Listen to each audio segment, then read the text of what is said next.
Nos encontramos ya en la parte 5 de todas las ecuaciones de física. Vamos a ver el tema de óptica, donde vamos a estudiar la primera ley de la reflexión, que nos dice que el rayo incidente, la normal y el rayo reflejado se encuentran en un mismo plano, es decir, este rayo incidente, la normal y el rayo reflejado se encuentran en una sola dimensión, es decir, en dos dimensiones. Significa que este rayo no puede salir disparado hacia allá, sino que así como entra, sale. La segunda ley nos dice que el ángulo de incidencia es igual al ángulo de reflexión.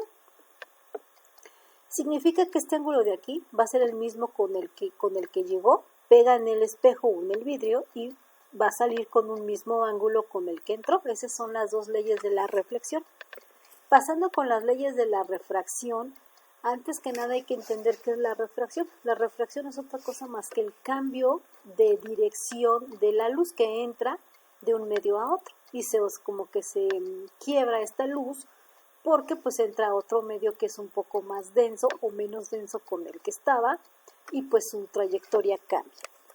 Eso significa que entonces un rayo luminoso experimenta un cambio de dirección cuando atraviesa en sentido oblicuo la superficie entre dos medios de naturaleza diferente. Oblicuo significa que entra inclinado, no que entra así perpendicular.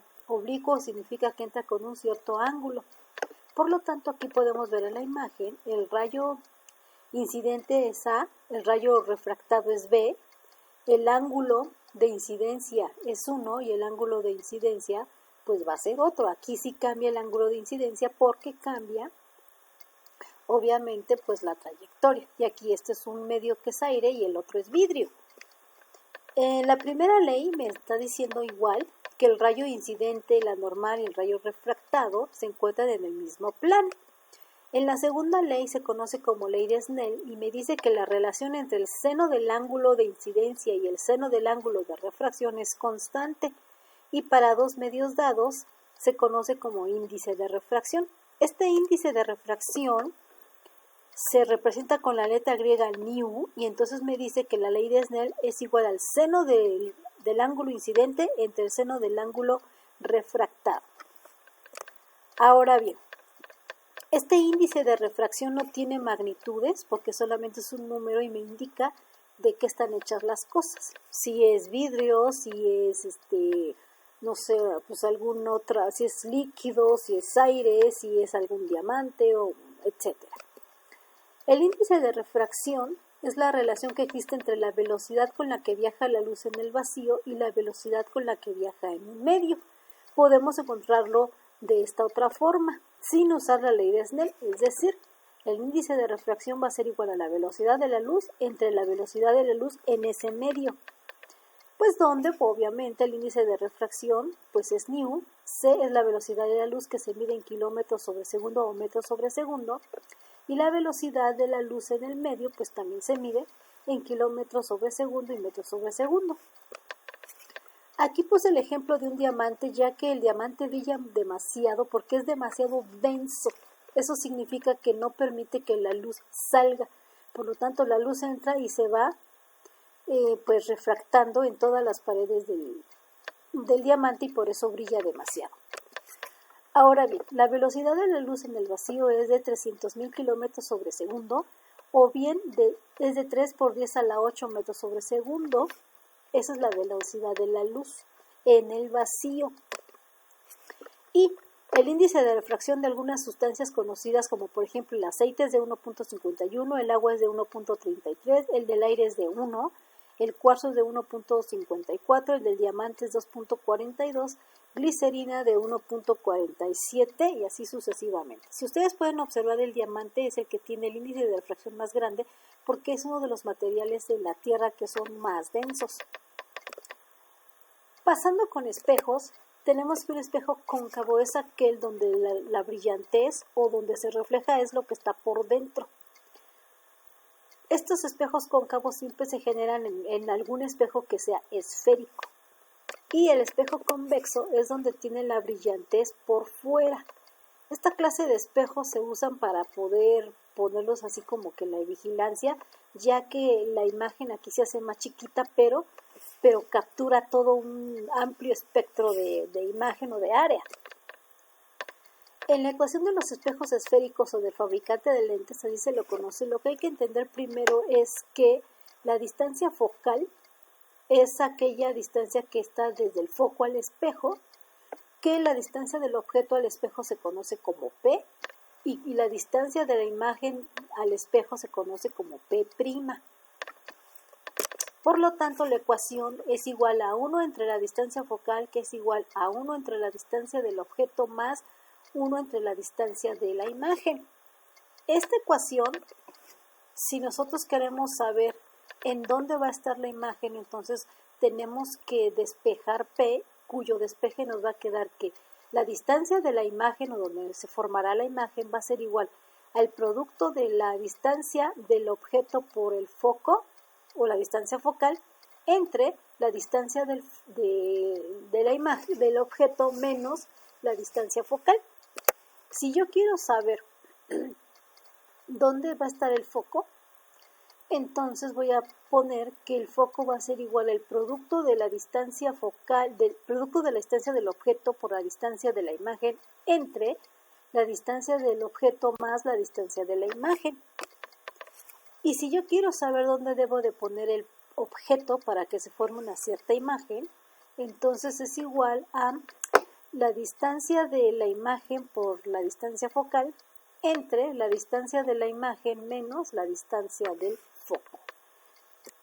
Ahora bien, la distancia hacia el objeto siempre va a ser positiva, siempre. Pero si cuando yo haga estos cálculos, la distancia de la imagen es positiva, significa que la imagen es virtual. Si la imagen o si la distancia de la imagen al espejo es negativa, entonces significa que la imagen es real. Si cuando yo calcule el foco, este sale positivo, entonces el espejo me dicen que es cóncavo. Pero si este foco me sale negativo, entonces el espejo es convexo. Esta es la ecuación del fabricante de lentes, pero para entender mejor esta clase de si es virtual, real, etcétera, vamos a verlos con ejemplos. Por ejemplo, aquí me dice, si el objeto está ubicado entre el infinito y el centro de curvatura, el centro de curvatura vendría siendo el radio de la esfera que se forma con el espejo esférico. Significa que si yo tengo el objeto aquí, la imagen me va a decir que va a ser real, que va a estar invertida y de menor tamaño que el objeto y se va a formar entre el foco y el centro de curvatura, como está aquí. Eso es lo que me dice la ecuación del lente de fabricante. Y en la siguiente me dice, supongamos si el objeto está ubicado en el centro de curvatura, o sea, donde está el radio, me están diciendo que la imagen va a ser real, invertida, de igual tamaño que el objeto y se forma en el centro de curvatura. Aquí están el rayo incidente, el rayo reflejado, siempre tienen que pasar por el foco, estos rayos. En el siguiente ejemplo me dicen que si un objeto se ubica entre el centro de curvatura y el foco, o sea, aquí está el centro de curvatura y aquí está el foco, si yo lo pongo aquí, significa que la imagen va a ser real, invertida, de mayor tamaño que el objeto, y se formará entre el centro de curvatura y el infinito, o sea, hacia allá. Si yo tengo aquí el objeto ubicado entre el foco y el vértice del espejo, que es aquí, aquí está el foco y aquí está el espejo, el vértice del espejo, me dice que la imagen va a ser virtual. Eso significa que se va a formar como que atrás del espejo. Entonces por eso se dice que es virtual y va a estar derecha, de mayor tamaño que el objeto, y se va a formar detrás del espejo como prolongación de los rayos reflejados. Ahora bien, si tenemos que el objeto lo ubicamos en un espejo convexo, porque los ejemplos anteriores fueron en un espejo cóncavo, pero si yo tengo un espejo convexo, en esos que se ponen para la vigilancia, entonces cuando yo tengo el objeto enfrente del espejo convexo, significa que la imagen va a ser virtual, derecha y de menor tamaño que el objeto y se forma detrás del espejo por la prolongación de los rayos reflejados. Como ustedes observan, aquí las imágenes siempre se van a hacer más chiquitas. Es por eso que esos espejos pueden tener una mayor área de, pues ahora sí que que reflejan, porque pues como disminuye la imagen, entonces podemos ver casi todo. Pasando con las lentes, una lente no es otra cosa más que podríamos decir, un objeto transparente que es sólido por dentro. Una lente puede ser una gota con agua o vidrio, pero tiene que estar macizo. Donde una lente tiene los siguientes elementos. Tiene obviamente el centro de la lente, donde está más gordita. Después tiene 2 vértices, que es a los lados. Tiene 2 focos y tiene 2 centros de curvatura. Y obviamente la línea que pasa por todos estos puntos se le conoce como eje principal. Aquí, en esta lente también hay una ecuación de lentes, donde me van a decir si el objeto lo pongo entre el foco y el centro de curvatura, o sea, aquí, aquí, me va a decir que la imagen es invertida, va a ser real, mayor que el objeto y va a estar del otro lado, o sea, se va a formar acá. Luego me dicen, si la imagen está en el foco, o sea, aquí, significa que no se va a formar imagen y no va a haber pues ni tamaño, ni zona, ni nada. Si yo tengo el objeto, lo pongo entre el foco y el centro de la lente, es decir, aquí, lo pongo por aquí, significa que la imagen va a estar derecha, va a ser virtual y de mayor que el objeto y va a estar en el mismo lado, o sea que es decir que la imagen se va a formar acá y el objeto va a estar aquí. Y si el centro de curvatura, pues ahí pongo yo el objeto, es decir, lo pongo acá, la imagen va a estar invertida, va a ser real, va a ser del mismo tamaño y se va a formar del otro lado. Es decir, si yo pongo aquí el objeto, la imagen se va a formar acá.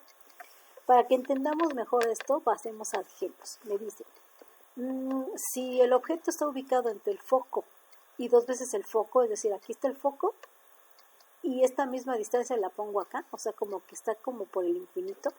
Respecto a la lente convergente, es una lente convergente, significa que los rayos apuntan a un solo punto, eso se llama convergencia.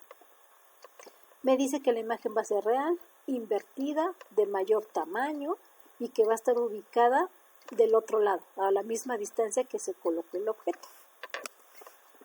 En otro ejemplo me dicen que si el objeto yo lo pongo donde está el foco, entonces no se va a formar ninguna imagen porque los rayos pues no se juntan en ninguna parte. Entonces yo pongo el objeto aquí, pues no se forma nada, ¿no? Por eso cuando estamos con una lupa, pues como que alejamos o acercamos la lupa para que podamos enfocar bien el objeto. Eso es lo que estamos haciendo. Ahora, cuando yo pongo el objeto a una distancia menor respecto del foco, es decir, antes del foco, en una lente convergente, la imagen va a ser virtual, va a estar derecha, va a estar más grande que el objeto y además va a estar ubicada 2 veces la distancia del foco, o sea, hacia atrás. Por eso es que cuando nosotros acercamos la lupa a un objeto, el objeto se hace más grande. Lo que estamos viendo es la imagen virtual del objeto real.